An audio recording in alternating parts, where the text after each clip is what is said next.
O senador Márcio Bittar, em sessão do plenário do Senado, se exaltou ao expor a hipocrisia de Lula e da esquerda, fazendo um duro discurso sobre as relações de Lula com o presidente da França, Emmanuel Macron.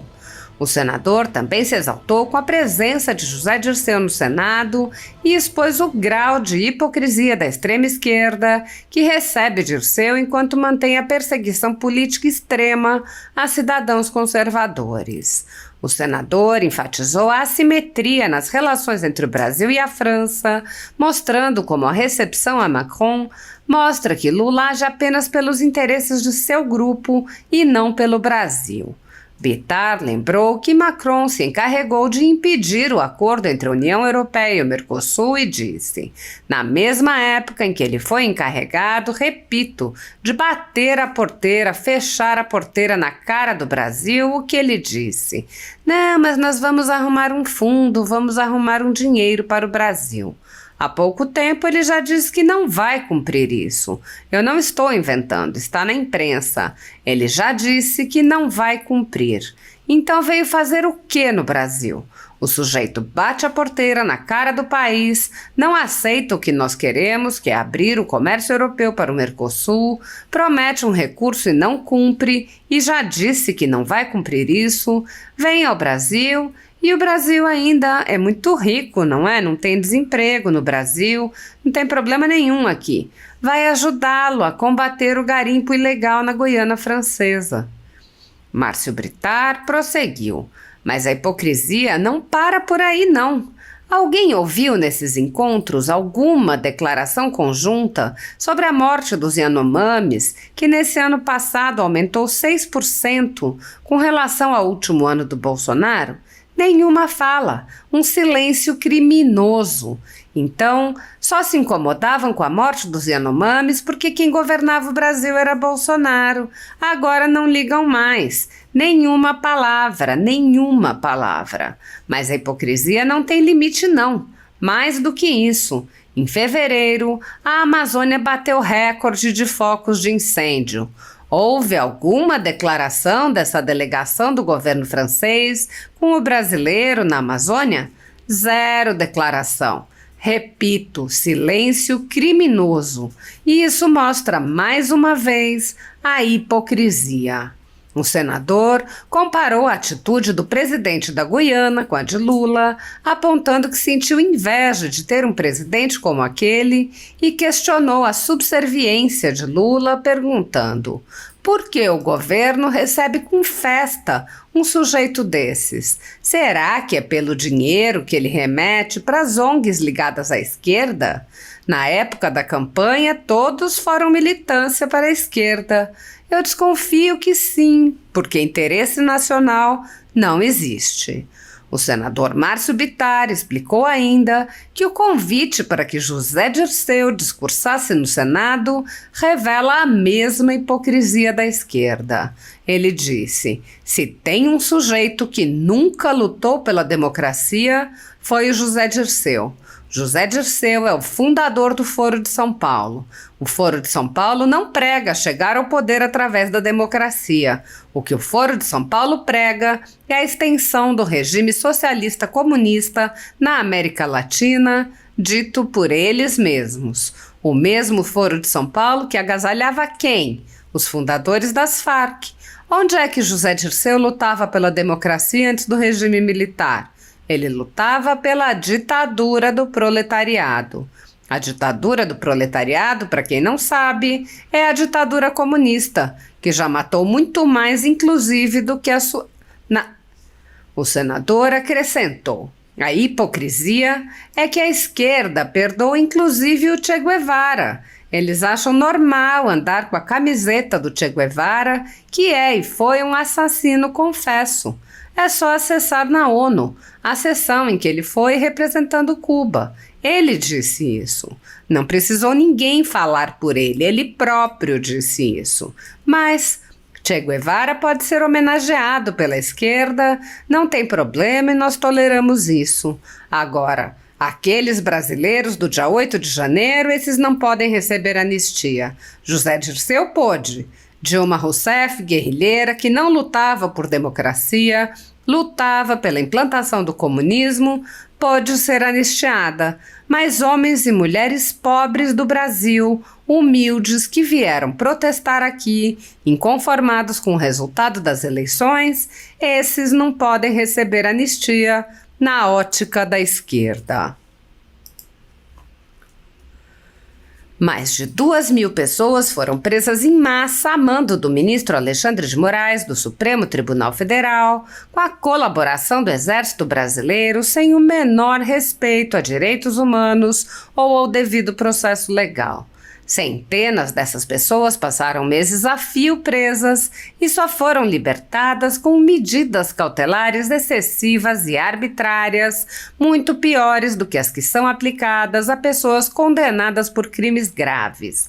Milhares de famílias continuam sofrendo com as restrições às suas liberdades e seus patrimônios. Um dos presos políticos, Clériston Pereira da Cunha, morreu sob a custódia do Estado, enquanto um pedido de soltura formulado pela Procuradoria-Geral da República ficou meses aguardando que o ministro Alexandre de Moraes se dignasse a analisá-lo. Tudo sob o olhar complacente do Senado Federal. Enquanto cidadãos comuns ficam sujeitos a medidas abusivas, autoridades do governo Lula envolvidas nos fatos do dia 8 de janeiro seguem livres, leves e soltas. O general G. Dias, por exemplo, era o ministro do Gabinete de Segurança Institucional, era responsável pela segurança do Palácio do Planalto e foi filmado no interior do palácio interagindo com os invasores.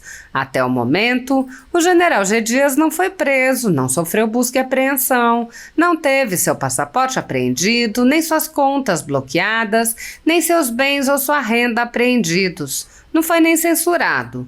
Essas medidas cautelares são reservadas a conservadores que podem sofrer qualquer uma ou várias delas sem qualquer indício de crime, sem direito à defesa, nem acesso ao devido processo legal. Quando aplicadas a conservadores, as medidas cautelares podem perdurar pelo tempo que desejar o senhor ministro que determina sua aplicação, ainda que as pessoas não tenham foro privilegiado e não estejam, portanto, sujeitas à jurisdição das cortes superiores. Apoiadores do ex-presidente Jair Bolsonaro e pessoas que apenas têm um discurso diferente do imposto pelo cartel midiático vêm sendo perseguidos, em especial pelo judiciário. Além dos inquéritos conduzidos pelo ministro Alexandre de Moraes no Supremo Tribunal Federal, também o ex-corregedor do Tribunal Superior Eleitoral, Luiz Felipe Salomão, criou seu próprio inquérito administrativo e ordenou o confisco da renda de sites e canais conservadores, como a Folha Política. Toda a receita de mais de 20 meses do nosso trabalho está bloqueada por ordem do TSE, com aplauso dos ministros Luiz Roberto Barroso, Alexandre de Moraes e Edson Fachin. Sem a possibilidade de receber a renda de seu trabalho, o jornal corre o risco de fechar. Se você apoia o trabalho da Folha Política e pode ajudar, use o QR Code para doar qualquer quantia para a empresa Raposo Fernandes ou use o código ajude@folhapolitica.org. Caso prefira, há a opção de transferência bancária para a conta da empresa Raposo Fernandes, disponível na descrição deste vídeo e no comentário fixado no topo. Há mais de 10 anos, a Folha Política faz a cobertura da política brasileira, mostrando atos, pronunciamentos e eventos dos três poderes, quebrando a espiral do silêncio imposta pelo cartel de mídia que quer o monopólio da informação. Pix ajude@folhapolitica.org. Assista. Senhor presidente, é um prazer, uma honra falar na sessão de hoje, presidido por um acriano de nascimento, que nós emprestamos para o Rio Grande do Norte para ser senador por aquele estado. Cumprimentar aqui o senador Cleitinho, prazer revê-lo. Fazer aqui, senhor presidente, um apontamento, né, e uma reflexão para aquelas pessoas que estão nos assistindo.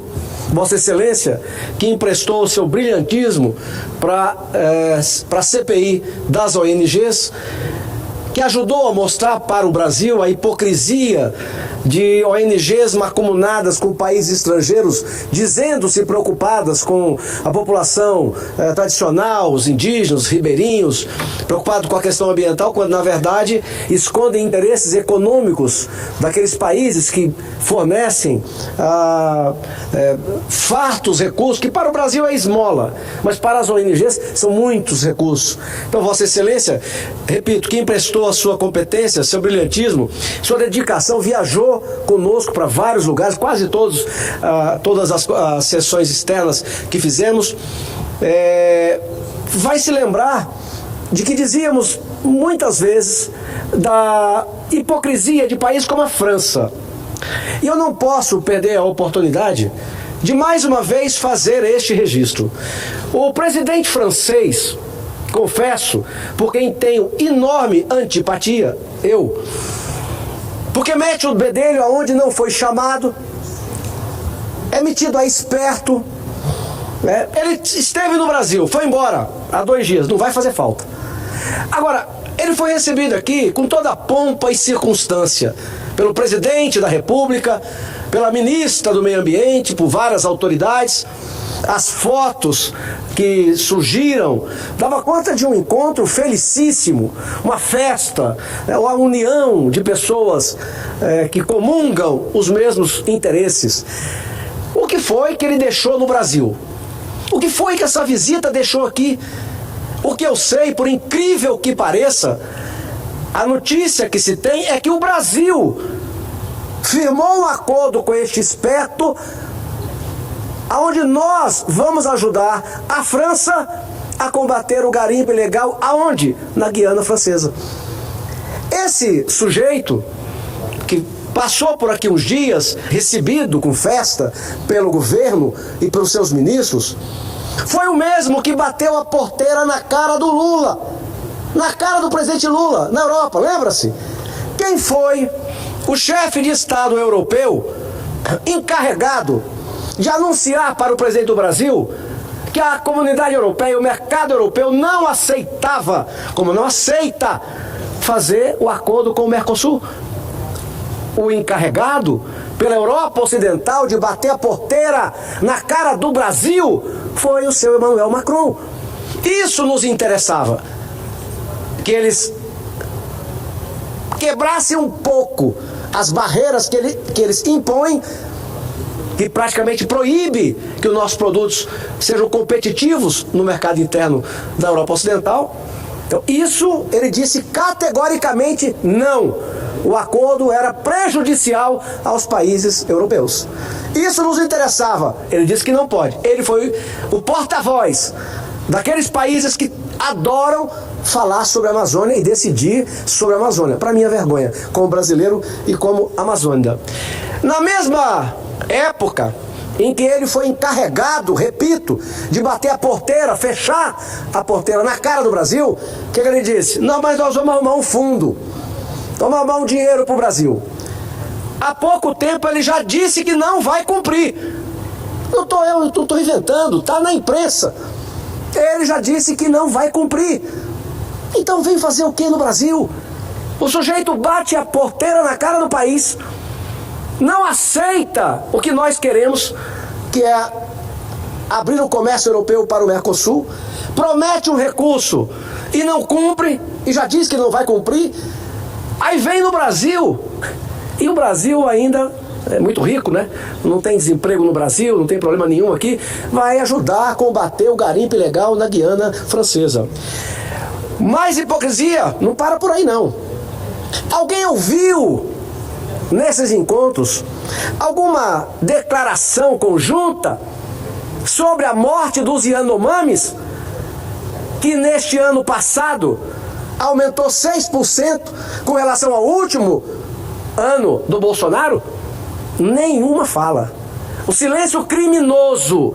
Então, só se incomodavam com a morte dos Yanomamis porque quem governava o Brasil era Bolsonaro. Agora não ligam mais.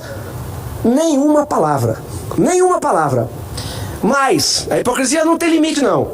Mais do que isso, fevereiro, a Amazônia bateu recorde de focos de incêndio. houve alguma declaração dessa delegação do governo francês com o brasileiro na Amazônia? Zero declaração. Repito, silêncio criminoso. E isso mostra mais uma vez a hipocrisia. Eu fiquei com uma inveja, se é que tem essa palavra, uma inveja saudável, do presidente da Guiana. A Guiana, que no passado foi a Guiana inglesa, e que hoje está se tornando a Dubai da nossa região. Um jornalista inglês, no alto da sua arrogância, eu vi a entrevista, no alto do seu pedantismo europeu, foi dar um sermão no presidente da Guiana, que como é que eles iam explorar petróleo, que vai jogar CO2 no planeta. E ele interrompeu com a autoridade que o povo do país dele deu a ele. Ele interrompeu o entrevistador e ele deu um sermão para o inglês que o entrevistava. Eu fiquei com inveja saudável, porque é isso que eu esperava do meu país.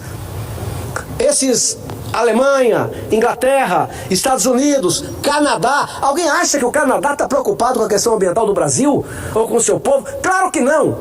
Eles financiam a energia do Brasil para nos proibir, senador Jaime, que representa com brilhantismo o estado do Mato Grosso, onde eu já morei, estado que já acolheu minha família. É porque eles vendem potássio para o Brasil.